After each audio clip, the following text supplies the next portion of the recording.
Hello and welcome to Scribes and Songsters. I'm Veronique Mandal. When we last met Matthew St. Amand, we talked about his passion for cycling and his book, The Kilominator, Cycling Through a Global Pandemic in Search of Sanity and Stability. He has a new book out now titled The Chronicles of Mamalujo. It's certainly not about cycling, but it is a fascinating journey following the life of the woebegotton man in the title, Mamalujo. So we invited Matthew back to get an update on his cycling journey and to find out about Mamalujo and his clan. Welcome back. Welcome, thank you so much. So before we get to this very interesting book you have, so what response did you get to your book, The Kilominator? Oh, good one. Some people felt a bit inspired by it. Other people who cycle had picked it up and could relate to the journey that it starts in fits and starts, and it's a gradual uptick toward longer and longer rides and getting more enjoyment out of it. How much time do you devote to cycling? I mean, do you go every day? I'd like to go every day, but I'm getting older and I often feel tired. But I'll go maybe 4 or 5 times a week, and on a good week, and try and do the long ones on the weekend. And if there's holiday weekends, they're great because there's less traffic out. Yeah. So you still spend a good amount of time. Yeah. Yeah. Now, despite all that, you found time to write a new book, Chronicles of Mamalujo. I did indeed. How long did it take you to write? Well, this one, I began it in about 2017, and it was going to be alternate chapters of a longer work. I'm a technical writer by trade, and so I thought, and I'm always told how boring the job sounds, even though it's actually very interesting. So I thought, well, who would be to juxtapose it with the first technical writer? And I thought the cave artists. I mean, they would have to document not only things that happen in the community, but if somebody has a unique or a proficient way of hunting or fishing, they'd want to record it so that you keep it. So I started getting an idea of the first technical writer, and that's Mamalujo, who existed 9,000 years ago. It's purely fiction. I take a lot of liberties with indigenous ways, but respectfully, because the more I read about it, the more I absolutely fell in love with it, the richness, and I mean, it's a whole universe.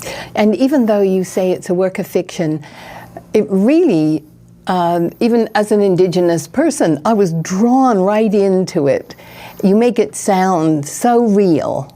Great, thank you. I did a lot of reading, and thank goodness there's a English to Anishinaabe dictionary online. Yes, of course. I used that. I began this way before AI, and I don't trust AI anyhow, so it's irrelevant to me, so I used that, and again, just my own reading and my own imagination. You could tell that you had to have done a lot of research, because you couldn't have written about it in the way that you did if you didn't have some understanding of it, because you can't just make it up if you don't know. I guess so. Yeah, and the more I read, the more interested I got into it. And then what happened is I grew disinterested with the modern part, which was kind of me. And I grew extremely fascinated, and I put it aside at one point because it didn't seem long enough, or that I had enough for it to stand on its own. But as happens with the better stories, the ones that make it into print, is it just wouldn't go away. Right, and you know, there were times in the book, sort of getting close to the end, when I was worried that the book was going to stop at a certain point, and I thought, I hope it doesn't stop here. I hope it goes on to explain, and it did. Okay, good. So, yeah. Because I felt it had, but the author's often not the best source. No, absolutely. But endings are a big deal to me when I'm reading. And, you know, you could be reading this excellent book, and 7/8 of it is just perfect, and then they just sort of end it. Drivel the end. And it's hard, but, like, do the work. Yeah, exactly. Yeah, so I just kept trying to imagine it. I always think beginnings and endings are the most difficult. Yeah. So I guess you would better let you explain what the book is about so that our audience knows what we're talking about. Absolutely. The book begins with modern day technical writer me on the driving to work.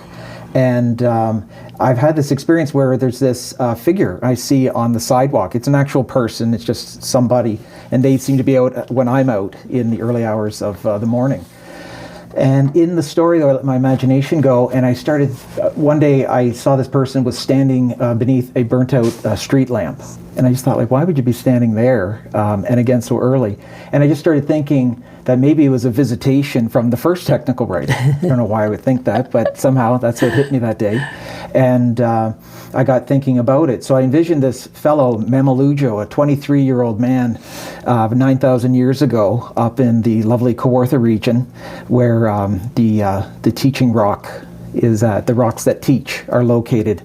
And I would love to try and pronounce the actual names, but I want to be respectful, and I won't do it nicely, but the teaching rock is what he works on, and that's all he can really do. He was born with 6 toes on each foot, and he's afraid of the dark. Quite a character. And he doesn't really get along with people. He's a terrible hunter.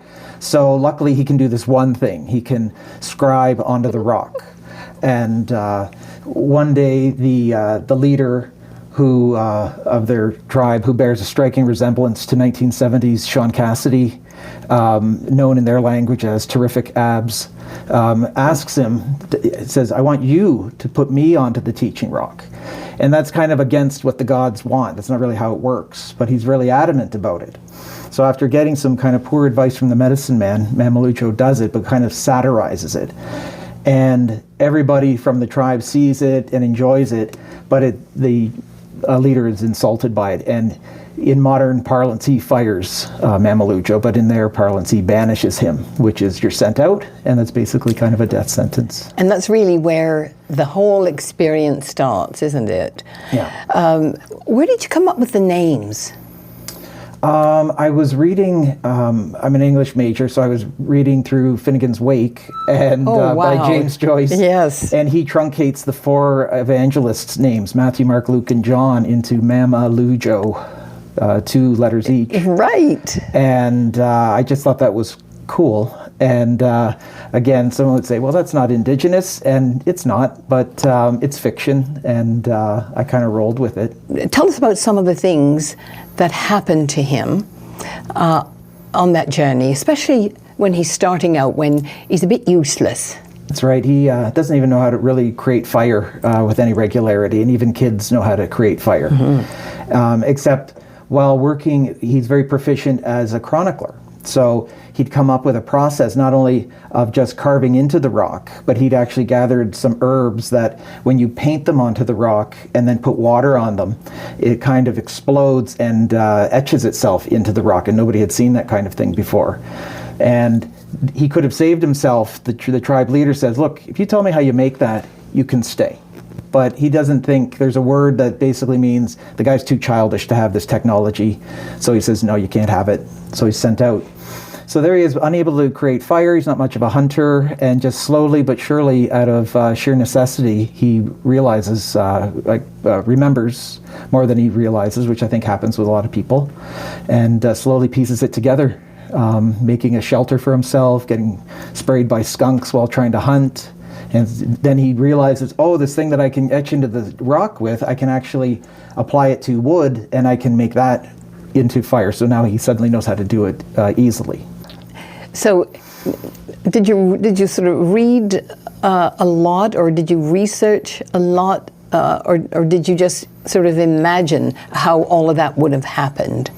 I would imagine to a certain extent, and then I'd want to read up and see, like, how could it actually work? Because I'm not an outdoors person at all, so the idea of hunting would be very foreign to me as well.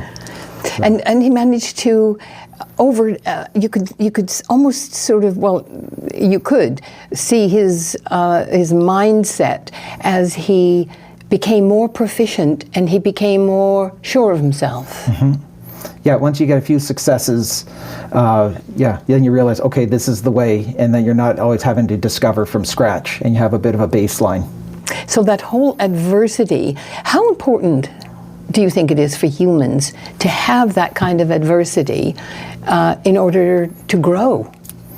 Well, I think it's necessary. In the moment, it feels terrible because we want everything to go easily, and we want it to go right the first time. It almost never does. But even with writing this, like I had written to a certain extent, probably not 3/4 of it, but anyway, and then it just petered right out. And then it became hard to try and generate. I thought, well, if it can stand on its own. So there was my own experience of thinking, well, I'll just leave it, and maybe that my whole big story will come back, but it didn't. But the Mamalujo aspect did, so I worked on that. And I do think adversity is very important. Let's look at some of the other characters. That character, Terrific Abs.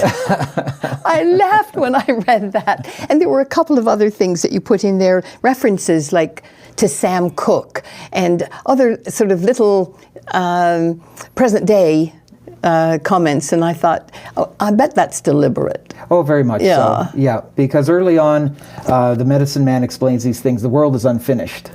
So that's why he's able to have visions and various things that are of a supernatural element can happen, because the world's not finished. Yeah, and people like Terrific Abs are important in a sense in life because they often propel you to go beyond what you think you're capable of. Very much so. Yeah, absolutely. The blessing in disguise. It's in a really good movie called Jacob's Ladder. The Jacob Singer's chiropractor is the philosopher, and he quotes Meister Eckhart saying that when you feel like your life's being torn apart, it's not devils doing that, it's actually angels freeing you. It's very profound for a chiropractor, but it's very true, I think. And you don't want to think it in the moment, but that is in fact what's happening, I think, often. And I guess when we've gone through adversity and we've come out the other end and we've made some positive change or our lives are better in some way, only then do you realize the importance of adversity. Yeah. I wish in the unfinished world, though, I could have an inkling of it ahead of time, just so I know that it will, but because you go in totally blind and don't know. I think we'd all like a bit of an inkling. The medicine man. What was important about him? He was the complete outsider. He's almost like the court jester to the gods, that he can speak any way he wants to anyone, and but he has the wisdom and the knowledge to back it up. Like when a member of the tribe once goes into his little storehouse of sacred herbs and smokables and edibles and whatever, and freaks out and runs into the forest, and he's got to paint his face and go run after him and bring him back. And so he does tangible acts for them. He's their seer, and he offers advice when things are going badly. So, and he's a big supporter of Mamalujo. Yeah, he recognizes a kindred heart. They're both outsiders. They don't fit in at all. And he has, to whatever degree his kind of gnarled heart can have, he has a bit of sympathy for him. Yeah. And of course, everyone's got to have a bit of romance. So Gracielujo, tell us about her.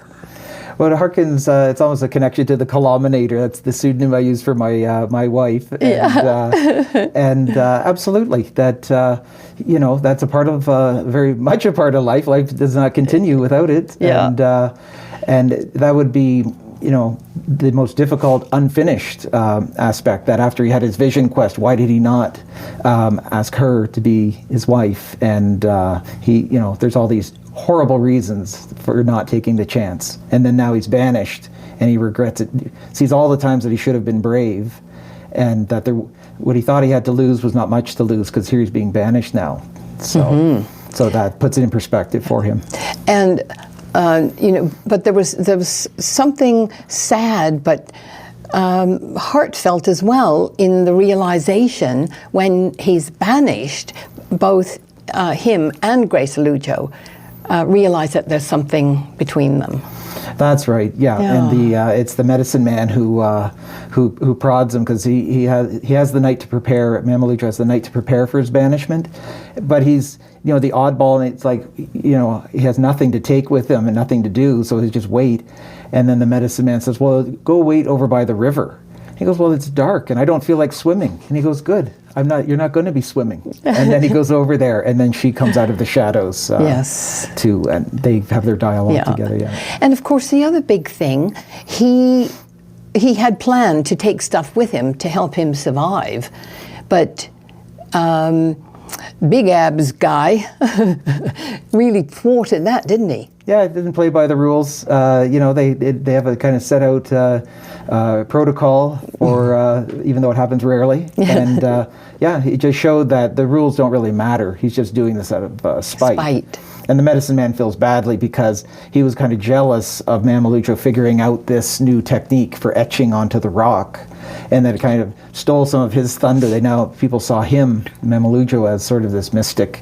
And with a bit of bitterness, that's the medicine man had advised him. He says, if you do something that emphasizes Terrific Ab's sense of humor, because it's our ability to laugh at ourselves, it's our greatest attribute. Mm-hmm.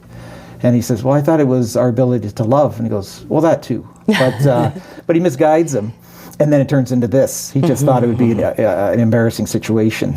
So. Yeah, and that, I won't give it away, but there was a really interesting thing he etched on that stone. That's true too, yes. But we'll leave it to the reader. Okay. So why don't you read something for us? Okay. This is from chapter 7, and it's after Mamalujo's been banished, and he is just starting to get his feet under him, but not really. And anyway, I'll start. Mamalujo ran. He sprinted across the open grass, grunting with effort. All of the scenarios by which he envisioned meeting his end out beyond the Odudem, he had not considered this. As he passed over rough, dried grass, he was distantly grateful for the skunk skin moccasins that he had made a few weeks ago. He had not felt such fear nor run so hard since the day he encountered a bear in his youth, or the time he startled a caribou which turned on him in order to defend her young. And much as Mamalujo wondered what dangers he might encounter on his trek, he never spared a thought for his current pursuer, a wild turkey. He could almost hear the Odudem laughing and jeering at him, coward of the night who found a terror in the day. Luckily, Mamalujo wore a pair of short hemp pants, the style of which would not be seen again until a basketball phenom named Michael Jordan, playing in the National Basketball Association, came to prominence 9,000 years later. 5 minutes ago, Mamalujo ambled along in the warm sunlight. Hearing furtive sounds from a nearby scrub area, he readied his spear in case a skunk or a ferret made itself visible. What he found instead were a pair of wild turkeys mating. The male took great umbrage at the interruption and let out an unholy squawk, the sound of an insane spirit intent on murder, completely unmanning Mamalujo. So he ran. He veered into the forest and with the wild turkey gaining on him. A few yards into the trees, Mamalujo saw a low-hanging limb. He lunged for it, hooked it with his arm, and hoisted himself into the tree. The wild turkey steamed up to the base of the tree, squawking as though calling upon its ancestors to rain down plagues upon Mamalujo's head. Worse, Mamalujo feared the bird was calling others to its aid. Watching the bird furiously flapping its wings, Mamalujo wondered for a terrible moment if the thing could fly. He climbed higher into the tree and eventually found a limb on which to sit, 30 feet above the outraged bird. It can only last so long, he thought, and then he will go back to his mate. The limb broke beneath Mamalujo, spilling him down through the tree, ping-ponging him from branch to branch, scraping and pummeling him in a shower of twigs and leaves. He fell directly on top of the raging turkey. Mamalujo lay unconscious upon the twitching heap, which slowly suffocated under his weight. And so he ate. Do you enjoy writing those? How much do you enjoy writing those descriptives? A lot. Yeah. Yeah, I enjoyed them quite a bit. So what's your writing process? Do you make notes and put them all together? I'm always curious about, how other writers, or do you just sit down and stuff comes? No, it's a great question. For the most part, it seems to come, although I give it a lot of thought, and it's always the way I'll get up to go cut the grass, and 2 minutes later, I'm already thinking of all these things that could be happening in the story. But I'm able. What I do though is I kind of let them fend for their own lives, because if you write everything down, and everybody has their own process, but I just found when I did it, I just end up with a lot of half-baked stuff that it just wasn't too usable. Not everything I think up is wonderful. In fact, very little of it is. So I try and sift the vast majority of it out.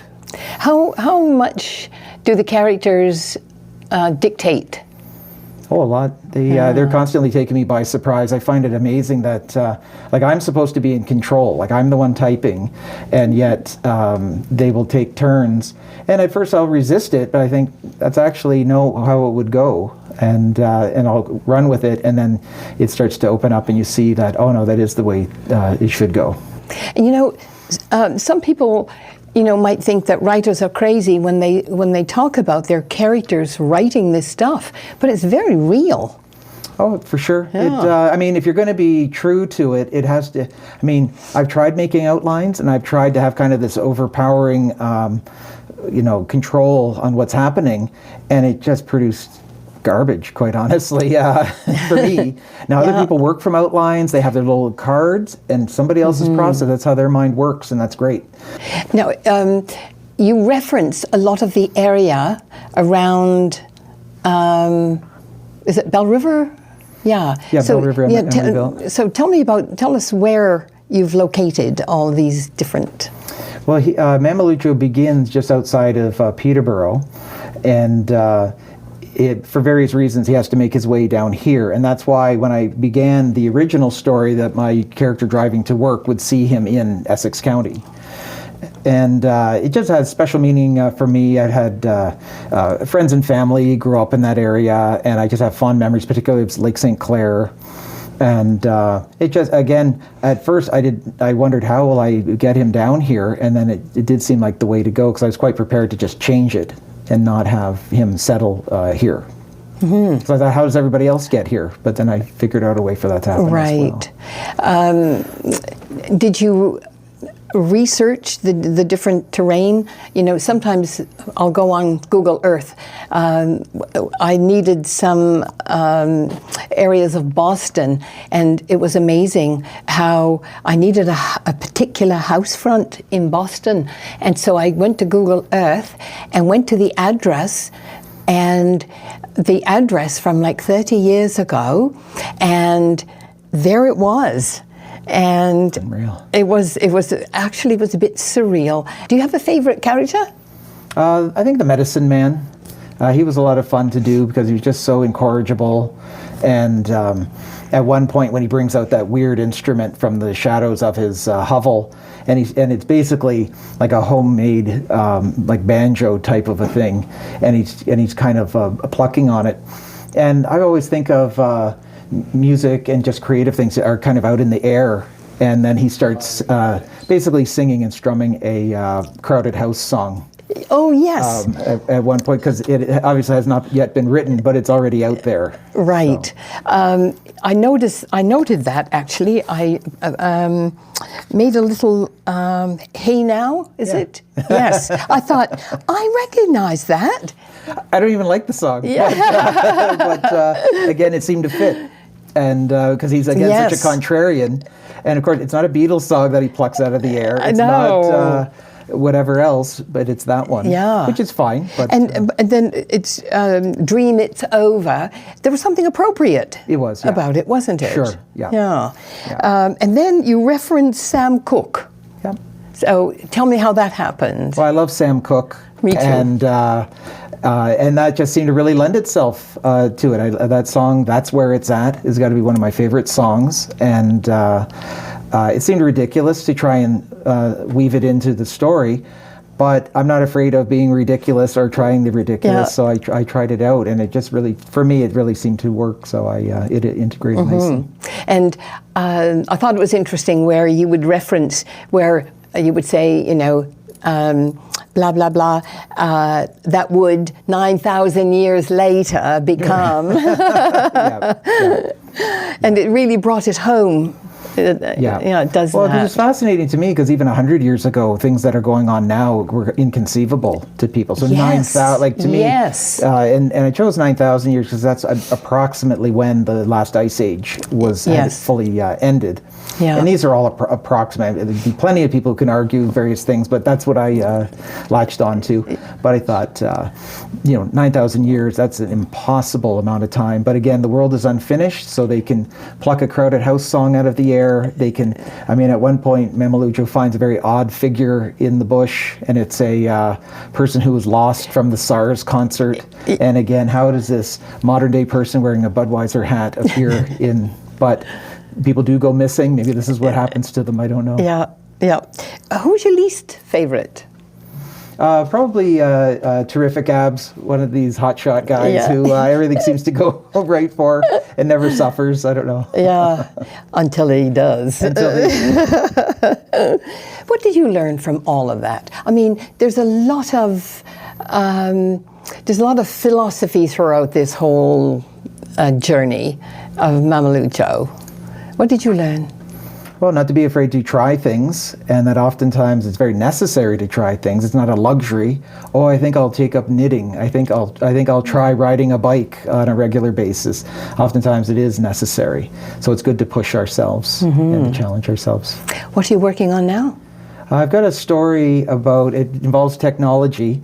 A young writer, after getting his most recent rejection slip, buys plot generation software, and pretty soon he plugs in his own real life problems, and it starts giving him lethal, well planned out replies to how to solve those. So, that's pretty now. Yeah, and it's not AI, because I find AI has too many restrictions on it. And it won't tell you how to rob a bank, and it won't tell you how to do these things. So. No, absolutely.